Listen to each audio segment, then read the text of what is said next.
Oi, Olá, Matheus. Marileia, tudo bem? Tudo, desculpa.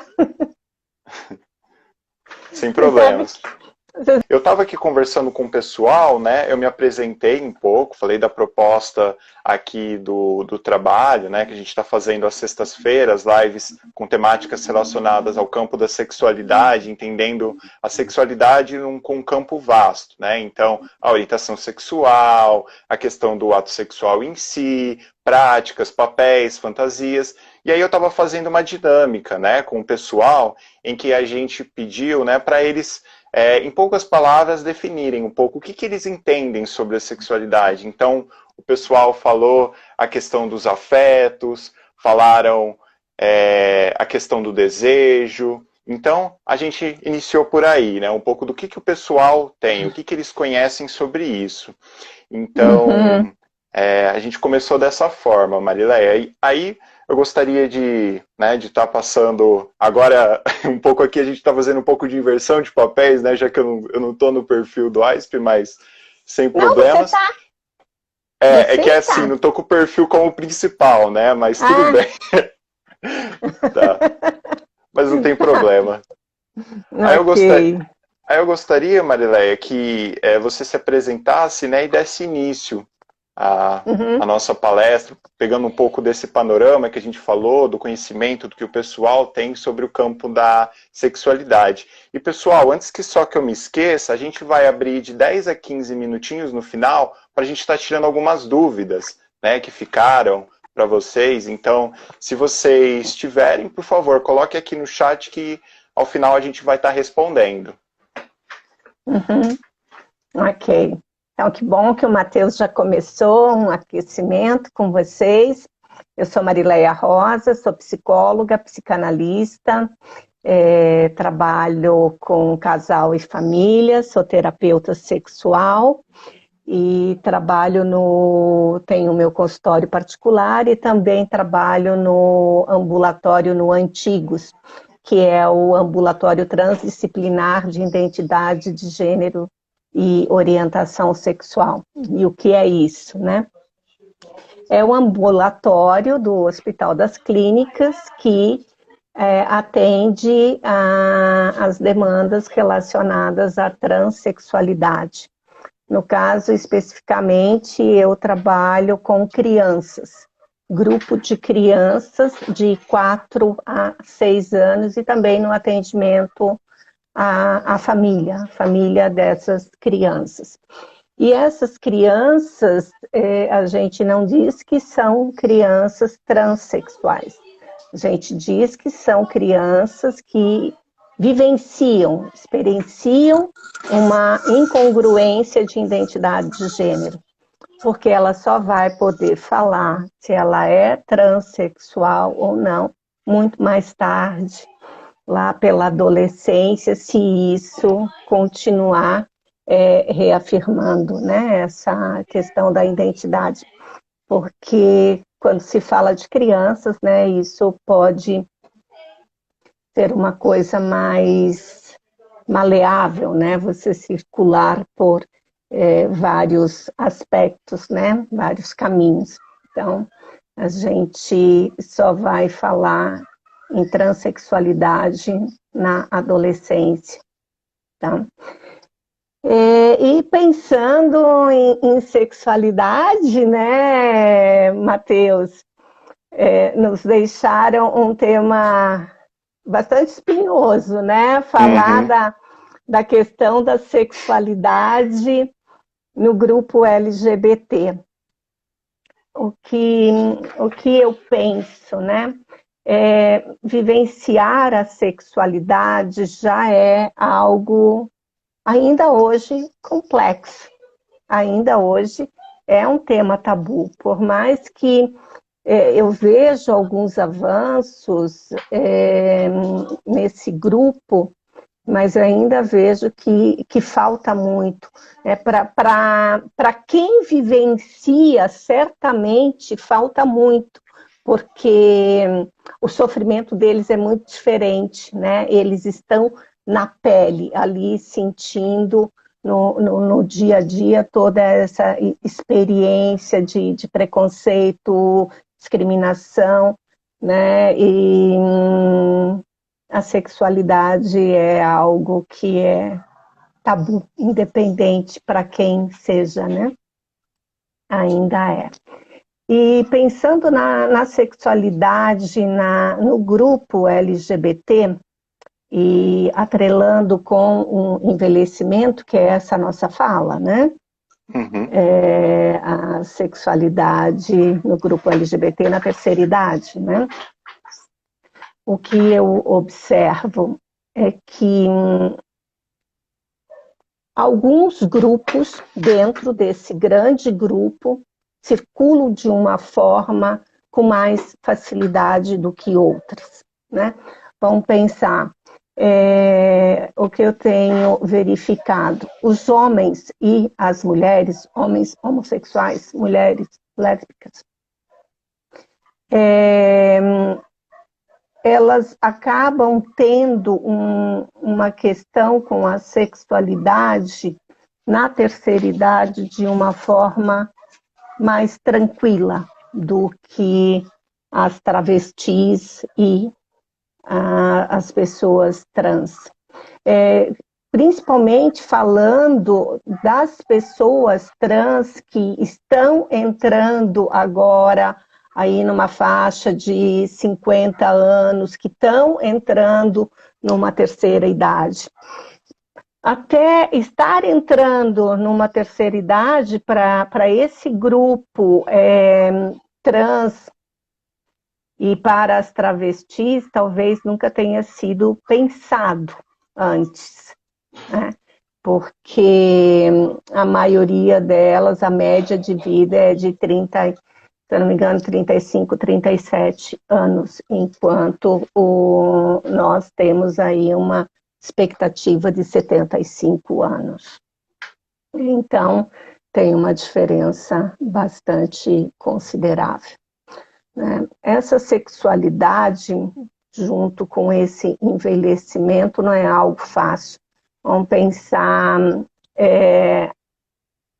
pensar numa sexualidade para uma pessoa idosa, muitas vezes não é visto com tesão ou com excitação, com desejo, porque é como se o idoso não tivesse esse atributo para esse sexo appeal, né?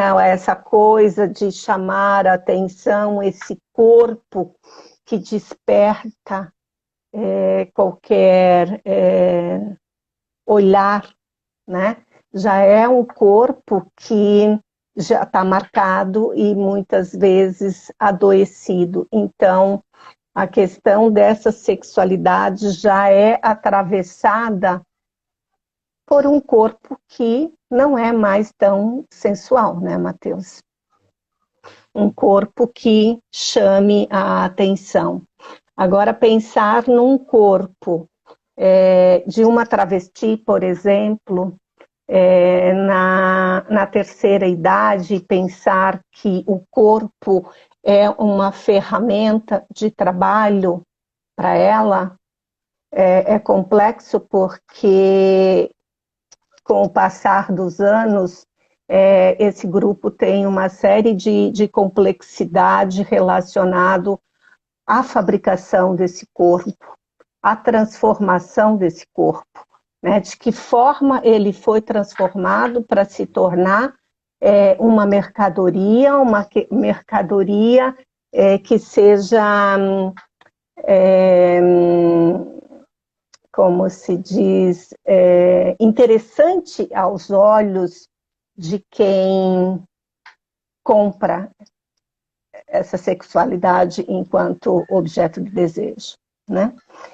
Então, ela já está bastante comprometida, principalmente quando se faz uso de silicone industrial, principalmente as travestis mais antigas, que estão entrando, né, aí numa terceira idade, é um pessoal que tinha uma urgência de fabricar esse corpo, né? Esse corpo era uma forma de sobrevivência, né? Porque desde muito cedo essa população ela não tem o apoio da família. Geralmente são pessoas que muito cedo são expulsas já de casa, né? A vizinhança já não encontra mais um apoio também, isso se estende para a escola, e o que acaba sobrando para essa população trabalhar como profissional do sexo, muitas vezes na pista, na rua. Então, o que se faz de urgência, né? É a transformação do corpo, é a sobrevivência, né? Ambos, né? Acaba transformando esse corpo como um meio de sobrevivência, né? Pensando na questão das trans, também eu acredito que vá pelo mesmo caminho. Hoje a população, pelo menos a que eu atendo, e os jovens adolescentes que são atendidos no ambulatório, certamente essas pessoas terão um futuro completamente diferente, né? Elas terão apoio, já têm apoio da família, porque quando elas chegam até nós, elas já chegam acompanhadas da família, é a família que traz. Então, elas terão condições de ter aí, de estar na escola, vai ter um pai e uma mãe que vai lutar junto com ela pelos seus direitos, né? E isso vai fazer toda a diferença da experiência de ser um sujeito trans e de poder viver todos os seus direitos. Pensando nos homens e mulheres, a questão do envelhecimento, primeiro que tanto os gays como as lésbicas, o que eu observo é que esse pessoal, eles veem desde muito cedo um único caminho, né, que é o caminho do estudo. Então, eles buscam estudar, eles buscam ter bons trabalhos, eles buscam ter uma boa formação, porque eles sabem que é isso que vai dar uma sustentação para eles na velhice, e poder viver de uma forma mais tranquila. Pensando na questão da sexualidade e de todo esse grupo,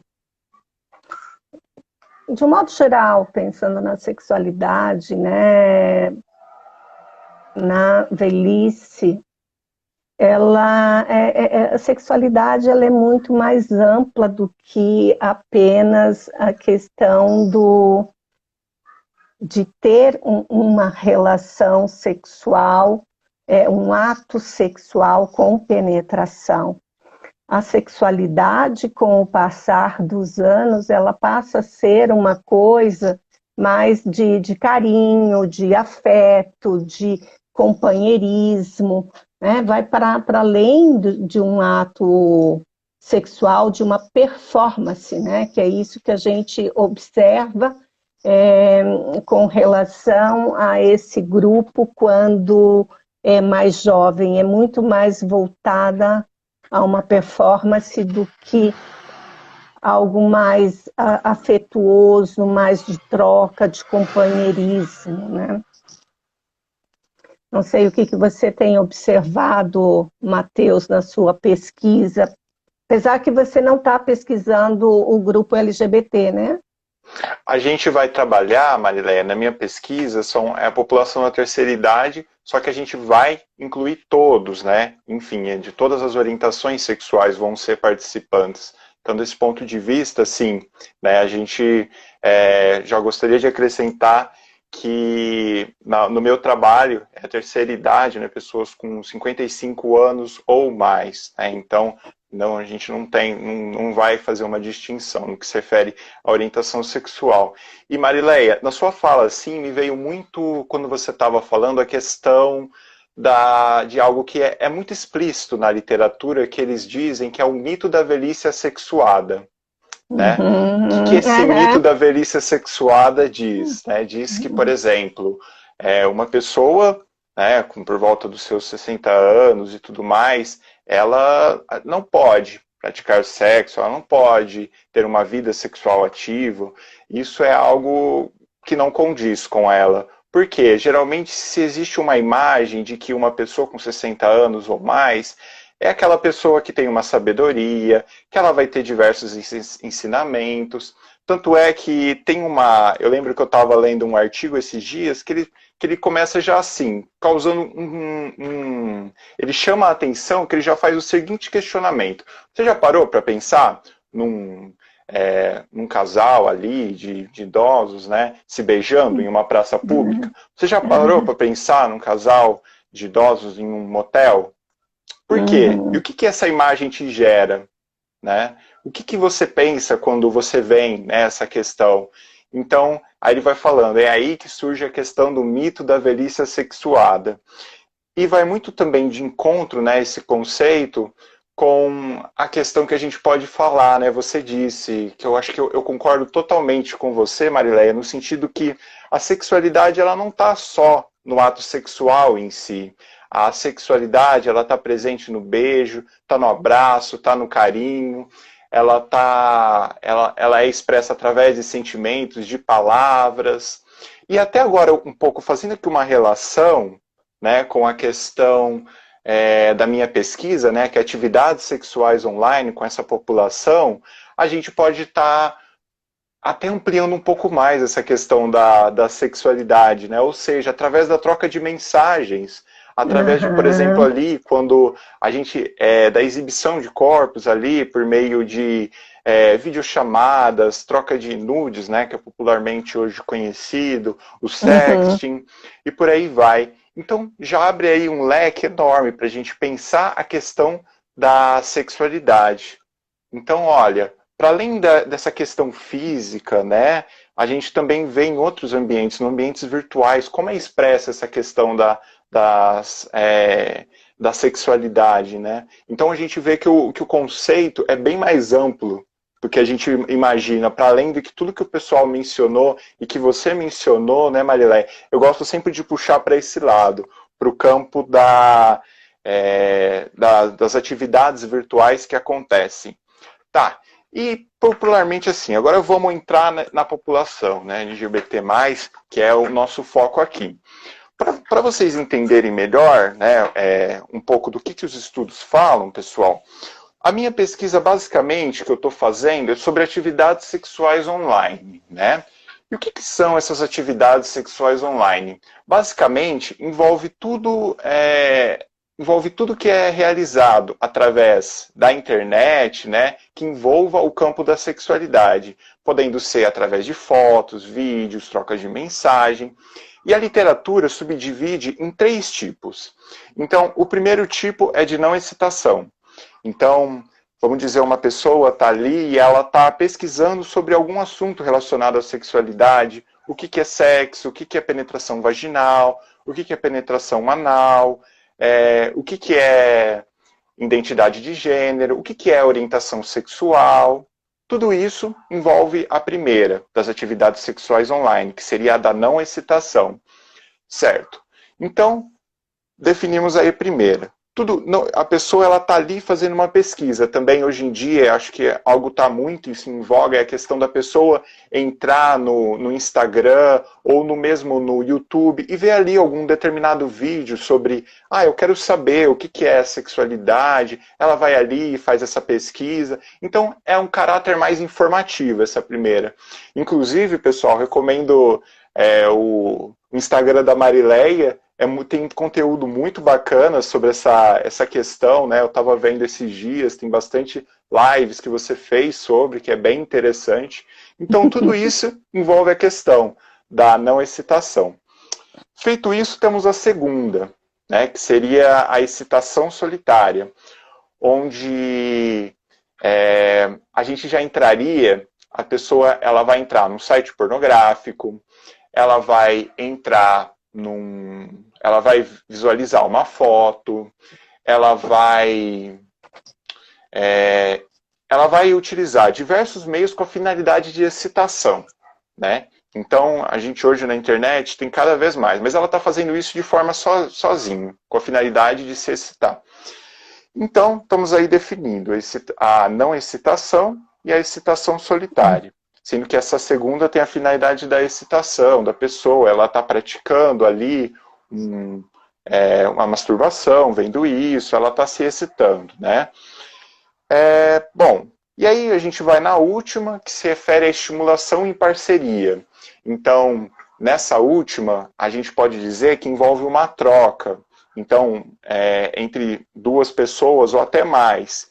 Então, por exemplo, a troca de vídeos, a troca de fotos, áudios, né, entre essas pessoas, sendo que elas vão se excitar sexualmente, né, podendo ter como finalidade ou não o gozo ao final, né? Então, é isso que é importante a gente estar discriminando. E diante disso, né, pessoal, o que as pesquisas têm apontado com relação à prática das atividades sexuais online, né, na terceira idade aplicada à população LGBTQIA+. Basicamente, o que a gente vê nos estudos é que, comparado à população heterossexual, existe uma maior frequência de atividades sexuais online dessa população. E aí a gente fica questionando, né? Eu lembro que quando eu li a primeira vez um artigo que estava falando isso, mas por que será, né? Então significa que eles pesquisam mais sobre o campo da sexualidade, né, na internet, significa que eles veem mais a questão não só da pornografia, mas, enfim, tem essa excitação solitária que eu falei, e também tem estimulação em parceria, mas por que tudo isso ocorre na internet, né, e no offline não? E aí, uma concordância entre diversos autores, Maria, que eu achei bem interessante, é a questão que se você for pensar, né, o quanto a internet ela é segura para muitas das vezes ter essa expressão, né, dessa população, porque se provavelmente acontecer offline, por mais que ocorreram mudanças em nossa sociedade, a gente sabe que envolve a questão da discriminação, envolve a questão de, né, a agressão, pode ocorrer agressão. Ali, muitas das vezes, se você for até ver um comportamento de paquera ali, tem chances de, infelizmente, ter alguns problemas assim, infelizmente por decorrência disso, né, da maneira como foi construída a sociedade, por esses estigmas que foram construídos lá desde o passado até os dias atuais, eles perduram. Então, esse dado ele é bem interessante, né? Então, pessoas, isso não só para a população da terceira idade, né? Isso a gente pode ver ao longo, também eles dizem, com questão de jovens, né? Então, quando eles estão ali, nossa, mas eu sinto atração sexual por homens, né? Aí ele vai lá e ele começa a fazer pesquisas ali, antes de propriamente ir lá e falar com um colega e tudo mais. Porque se ele falar com um colega, possivelmente vai gerar ali muitos apelidos para ele vai ser zombado, possivelmente ali vai ter uma série de consequências que são aversivas, né? Então, o âmbito online, ele tem essa, por assim dizer, segurança. Então, a pessoa, por meio do anonimato, da confidencialidade, né? Ele pode se expressar. Essa questão da sexualidade, não só no sentido da identidade de gênero, da orientação sexual, mas sim como um todo, né? E ele tem essa segurança. E se acontecer alguma coisa ali, deu uma bola fora, por assim dizer, né? Opa, peraí, eu consigo mudar a minha identidade. Coisa que muitas das vezes no âmbito offline, né, na vida cotidiana, a gente já não consegue mudar a nossa identidade. Então a gente começa a ver os benefícios, né, das atividades sexuais online aplicados para essa população, né? E por que eu estou falando isso, propriamente dito? Que em épocas, em tempos de pandemia, a gente sabe, né, Marileia, que a questão de um dos aspectos da sexualidade, que é o ato sexual em si, ele está limitado, né, por uma série de questões, medidas de distanciamento social, Sim. né, colocada. Mas como a gente sabe, não é só isso. Então, a questão pode estar limitada aí o toque, o carinho, o abraço, mas a gente sabe que existem diversos estudos que estão sendo realizados nessa época, inclusive a minha pesquisa, que vem a dizer, olha, e esse outro campo aqui das atividades online? Será que a gente está olhando para ela? Ela também envolve a questão da sexualidade. A Imagina, tua né? pesquisa nunca casou tão perfeitamente como com essa época, né, Sim, Matheus? sim, exatamente. E foi uma pesquisa que vai muito de encontro, né, gente? Não foi uma coincidência que pensar, foi, acho que em decorrência aqui do período, eu consegui terminar o projeto e agora a survey está lançada, né? O questionário online ele está lançado, mas veio a calhar nessa questão assim. Então, resumindo, em tempos de pandemia, a gente pode dizer assim, né? Até dos questionários que a gente posta, a gente muitas das vezes conversa com os administradores, os membros do grupo, e você vê, né, claramente essa questão.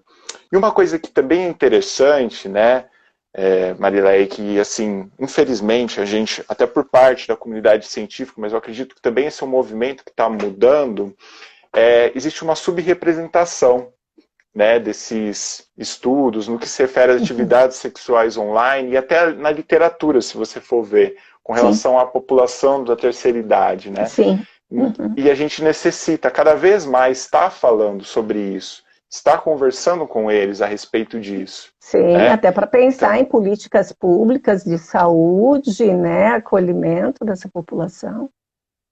exatamente, né? E então, se a gente for ver, olha a dimensão, né, que é essa questão da sexualidade, né, e falando da terceira idade em si, né, até aplicada à questão da população LGBT+, e por aí vai. Então, eu acho que veio a casar, Marileia, muito com o que você falou. Acho que as nossas falas assim se interpõem nesse sentido. E uma coisa que também me veio em mente quando você estava falando das questões dos corpos, né? Me veio um questionamento aqui, Marileia, que eu acho que bastante interessante.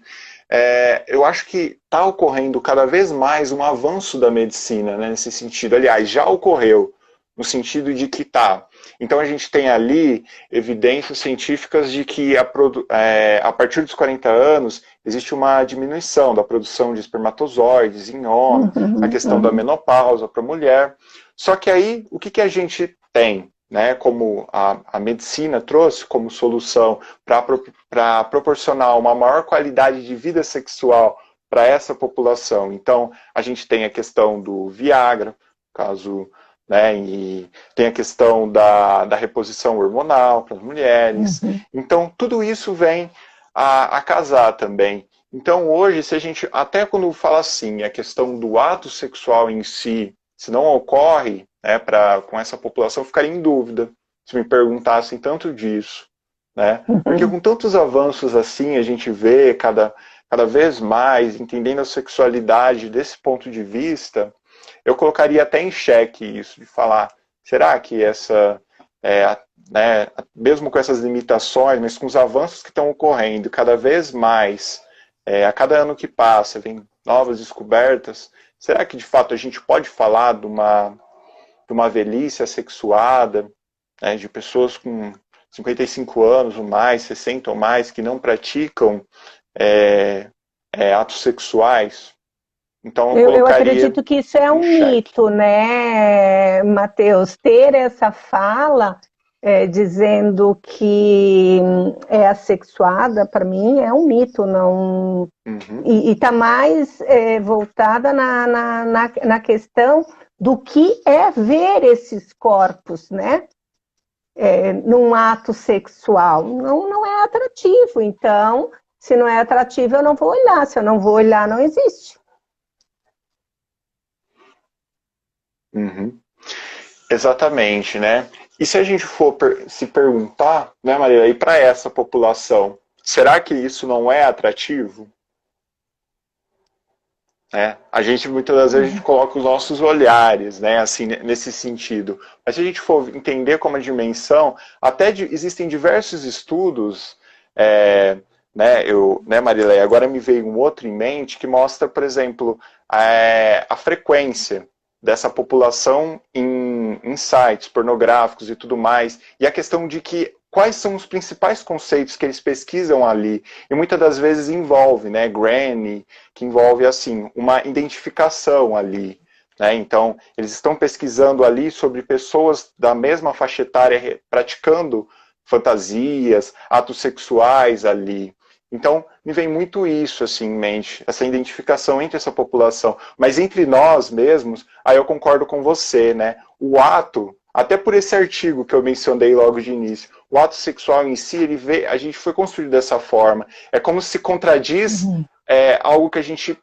É como se fosse assim, algo distinto, algo antagônico. Então, se a gente está falando de sexualidade, então a gente não pode estar falando de sabedoria, de uma pessoa que passa conhecimentos. É como se fossem dois polos distintos, né?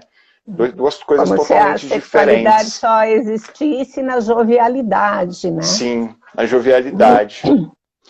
Então, até às vezes, estudando, mas a gente pode colocar a pensar, né, nessa questão. Às vezes, a gente vê ali, por volta dos 55, a questão do declínio, né? A sexualidade está ali na adolescência como um ápice, ali como a vida adulta, como algo que se mantém, e depois ali, por volta dos 55, como um declínio. Sendo que as coisas não são bem assim, com todas essas mudanças, né? Embora a nível biológico a gente saiba que ocorra, mas com todos esses avanços, a gente começa a se questionar, né? Então, será, né, que de fato a gente pode dizer essa questão de uma velhice assexuada, né? E cada vez mais tem estudos que estão falando que, olha, a velhice é mais que isso. Por mais que às vezes a gente coloque em xeque a questão do ato sexual em si, o campo da sexualidade na terceira idade ele é vasto. Exatamente. Se for pensar numa sexualidade unicamente penetrativa, né? E não provavelmente a gente vai chegar. E Marileia, o que você pensa assim? Estava pensando, né, assim, para a gente, nesse sentido, qual você pensa assim, que são ainda os principais desafios que são enfrentados por esta população e tudo mais, ainda mais em épocas, acho que tomando como parâmetro, né, em tempos de pandemia, o que você colocaria, né, com a sua experiência que você tem? Que eu vejo ainda que um dos maiores desafios é a questão de saúde, né? Essa população, ela enfrenta muito preconceito, discriminação ao buscar o serviço de saúde. Os profissionais da área da saúde não estão habilitados para atender essa população LGBTQIA+. Né? Eles deixam de ir a um posto de saúde, a uma OBS, para não enfrentar alguma situação de violência. Né? E a gente tem que pensar que... Vamos pensar numa travesti. Ela tem mais do que uma questão ligada a HIV/AIDS. Ela tem dor de dente. Ela pode cair, machucar, quebrar uma perna, né? Ela pode ter uma questão de pele, precisar de um dermatologista, né? Mas o que eu percebo, assim, a via de entrada dessa população está muito pautada na questão da AIDS, né? E ainda comprometendo esse sujeito na questão de que ela ou eles têm que ter esse cuidado, porque aí eu penso na questão do sexo enquanto mercadoria, né? Porque quem busca essa mercadoria não pode se contaminar. Então eu vejo que um dos maiores avanços, uma grande questão para ser trabalhada é o acesso à saúde, saúde, educação. Nesse sentido, Marilé, eu acho que também o que eu penso, né, vai muito de encontro com o seu pensamento, né, com sua experiência que você teve. Eu acredito que é assim, não só pensando do ponto de vista dessa população, mas de uma população geral, né, da terceira idade, a gente vê que muitas das campanhas, né, até você mencionou da questão de prevenção das ISTs e tudo mais, existe uma maior quantidade de foco na população jovem. Então é como se, aquela população entre os 20 e 29 anos, a gente precisa estar sendo foco neles. E essa população? Então cada vez mais estão aumentando a quantidade de ISTs nessa população. E aí, o que a gente faz diante disso?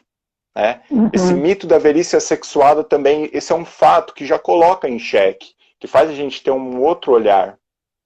Mas e aí, como é que a gente vai pensar? E cada vez mais, se a gente pegar, eu estava olhando antes, hoje de manhã, e se a gente for pegar o boletim epidemiológico, né, de HIV, o índice entre 2010 e 2020 aumentou praticamente 10 vezes mais entre essa população. E aí? Como é que a gente faz com isso, né? Então a gente vai continuar com o foco da nossa intervenção nos jovens e tudo mais, com base assim, em estereótipos que foram construídos de uma velhice que não tem sexo, que não pratica sexo.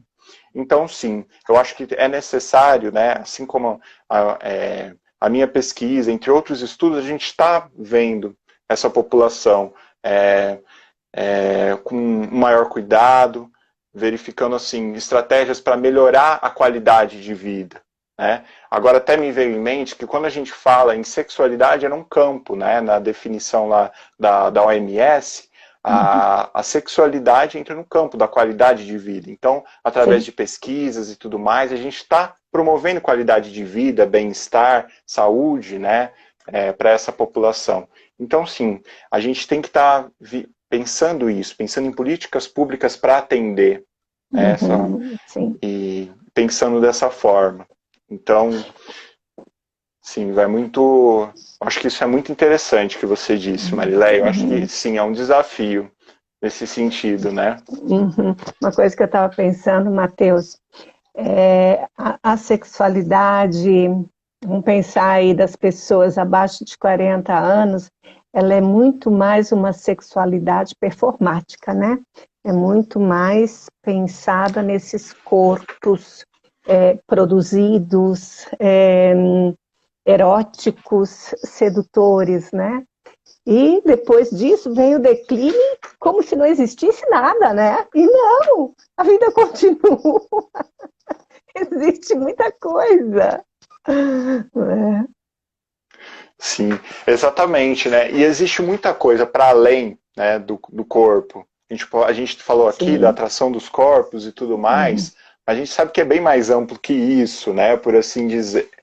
Mas eu concordo assim com as suas observações, elas foram muito bem pontuadas nesse sentido. Né, esse olhar, né, Marileia, para essa população, eu acho que foi muito assim, abrangente. E pensando nisso, acho que também é algo que fica um questionamento para a gente pensar, até que ponto, por exemplo, atividades sexuais que acontecem na internet não predizem coisas que vão acontecer aqui no âmbito real, na vida real, por assim dizer, fora daqui do campo virtual. Né? Então, pessoas pesquisam aqui e vão fazer coisas lá fora. Pessoas aqui conhecem, né, diversas pessoas através de aplicativos. E essa população também é uma população que cada vez mais está inserida nesses meios. Então, ela conhece ali uma pessoa por meio de um aplicativo e ela vai se relacionar, seja essa relação, um relacionamento casual, um relacionamento sério, enfim.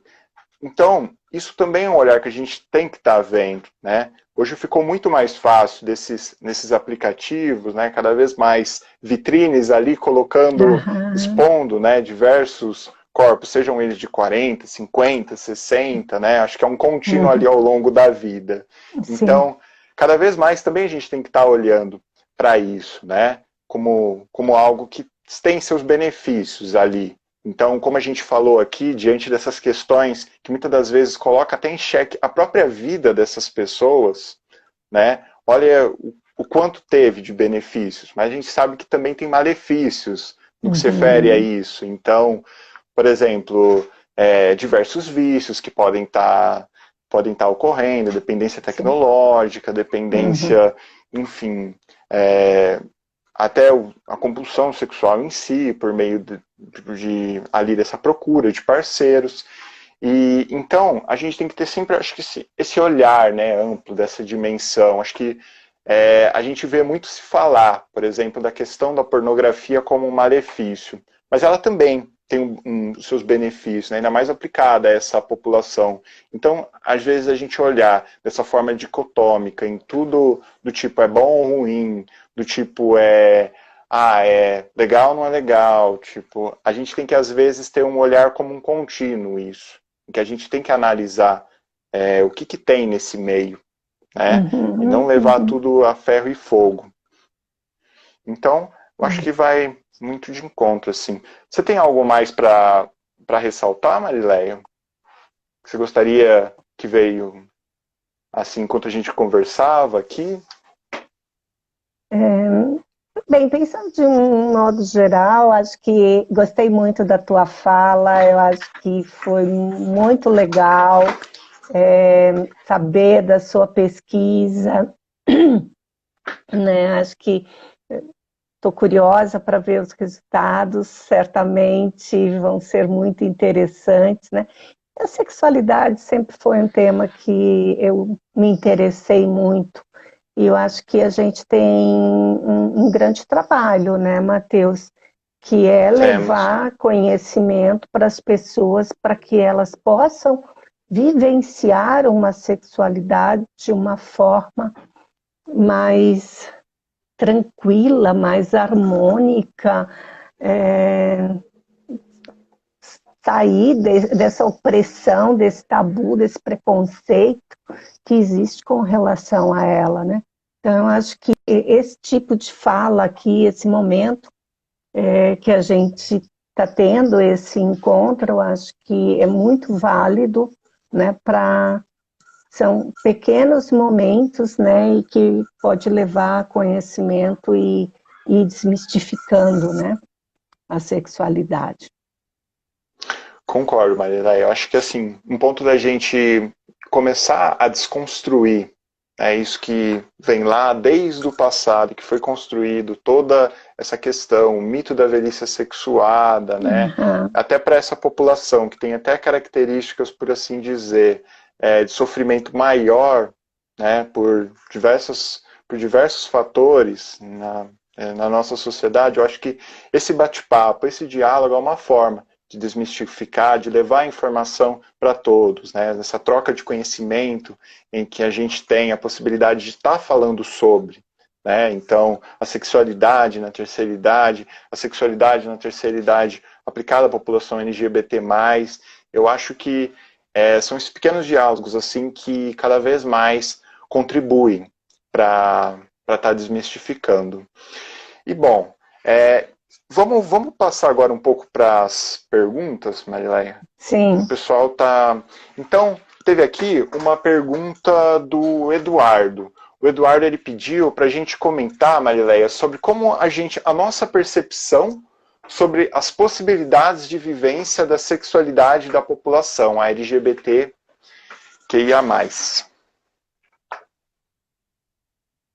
A possibilidade dela Uhum. viver? Isso. Foi a possibilidade de vivência da sexualidade aplicada a essa população que a gente conversou hoje. Hum, eu entendo que a sexualidade está aí, eles têm a possibilidade de vivenciar. Não sei, o que você entendeu da pergunta, Matheus? Sim, eu entendi, Eduardo, me corrija se eu tiver. Eu entendi que você está dizendo no sentido de como ela pode ser expressa com essas situações adversas que a gente falou, seria nesse sentido? Deixa eu ver aqui se eu consigo ver. Depois, na sequência, ele escreveu, né? E hoje, com a mudança de pensamento, se sentem mais à vontade para sair tardiamente do armário. Né? É uma pena que seja tardiamente, né? Porque eu fico pensando nos anos de sofrimento, né? Ok, a gente está vivendo uma... Talvez seja o que hoje possibilita, né? A gente tem uma experiência de vida assim, diferente do que há 10 anos atrás, do que 20 anos atrás, né? Mas certamente essas pessoas que estão podendo sair tardiamente, certamente isso tem gerado um sofrimento tremendo, uma questão de sofrimento mental, né, de problemas, comprometimentos. Certamente a vida desses sujeitos não são fáceis, né? Até eles conseguirem ser quem eles querem ser, desejam ser. Né? Talvez vá por esse viés. Ele complementou aqui, né? Eu estou aqui com a Fer me passou, ele disse que muitos passam a vida com práticas que não condizem com sua orientação, né? E ele está se referindo a pessoas que somente hoje conseguiram viver sua sexualidade, por assim dizer, na terceira idade. Então, sim, eu acho que desse ponto de vista, se a gente for ver, imagina quantos anos, né, essa pessoa ela teve de sofrimento.